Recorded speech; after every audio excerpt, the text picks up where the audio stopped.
Hello, everyone. How's everyone doing tonight, today, wherever you are?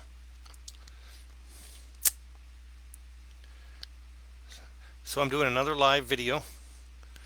Uh, my topic today is Chapter 14 in Think and Grow Rich, Principle 13, the last of the 13 Principles of Success.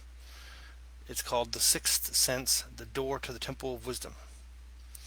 The sixth sense can only be assimilated, understood, and applied by first mastering the other 12 principles. The sixth sense is that portion of the subconscious mind which has been referred to as the creative imagination. Now, this chapter is very interesting because Napoleon Hill goes into his meetings with his uh, imaginary counselors. It's quite it's quite fun to read about this. Actually, he started out with the 9 men whose lives and life works had been most impressive to him, whose qualities he intended to acquire for himself, and that was the purpose of the meeting. So the 9 men were Emerson, Paine, Edison, Darwin, Lincoln, Burbank, his namesake Napoleon, Ford, and Carnegie. So he would just before going to sleep, he would shut his eyes and see in his imagination this group of men around him at a table, and he was the chairman of the group. Um, and then he would speak to each of them out loud about the qualities he wished to obtain from them. And I won't go through all that; it's in the chapter. And he talks about how each of them would acquire individual characteristics which surprised him. Like Lincoln would always be late and walk around with an expression of seriousness on his face. Burbank and Paine would tell jokes that kind of shocked the other people. Um, One time Burbank was late and he was excited because he was an experiment that he was going to be able to grow apples on any kind of tree. And then the others were all joking about apples and Adam and Eve and the serpent and all that sort of stuff. It says Lincoln. Some of the details of this were cut out of the audio version I listened to, but I am also reading the print edition. This is a reprint of the original text from 1937. It says Lincoln would also be the last to leave the table.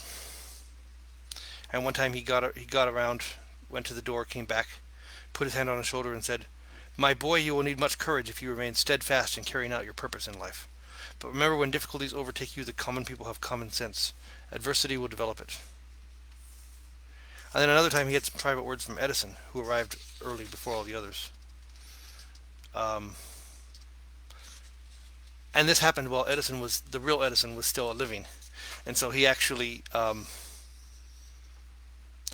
went to visit him and told him about the experience and said, "Your dream was more reality than you may imagine it to have been." So that makes me wonder. Edison didn't explain what he meant by that, but it makes me wonder if maybe he dreamed the same thing. uh, he got scared. Napoleon Hill got scared because these experiences seemed so real that he started to worry that he was going to forget that it was all in his imagination.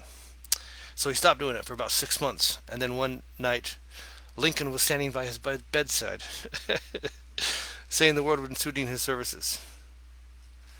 Um, and he gave him a few sentences here, and he decided to keep doing it.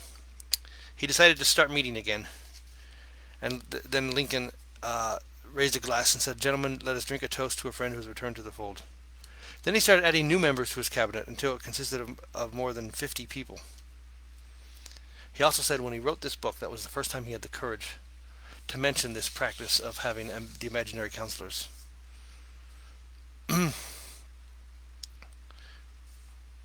He talks about an organ in the cell structure of the brain which receives vibrations of thought ordinarily called hunches. Sometimes the sixth sense can actually come to your rescue and help you avoid an accident.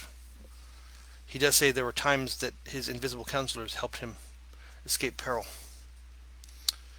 Um, Henry Ford made use of the sixth sense. Edison used it. Nearly all great leaders probably made use of the sixth sense. It's not something you can put on and take off and put on at will. Most people don't come into the workable knowledge of the sixth sense before the age of 40. It takes quite a while to acquire this.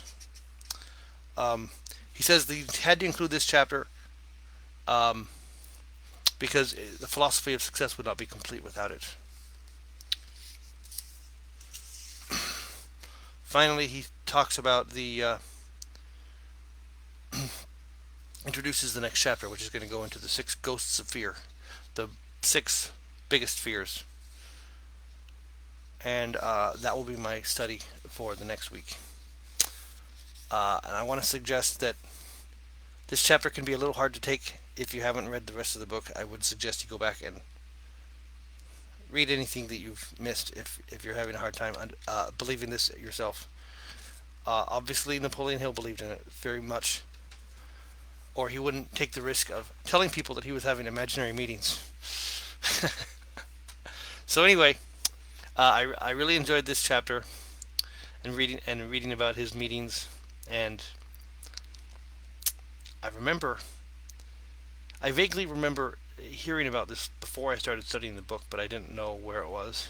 So here it is, Principle 13, the imaginary counselors, the sixth sense, creative imagination, and that's the pinnacle of the principles of success. I'm looking forward to applying all of these principles from this book after I finish the book in about a week. Thanks to everybody who's been watching, and I'll see you in the next video. Thanks.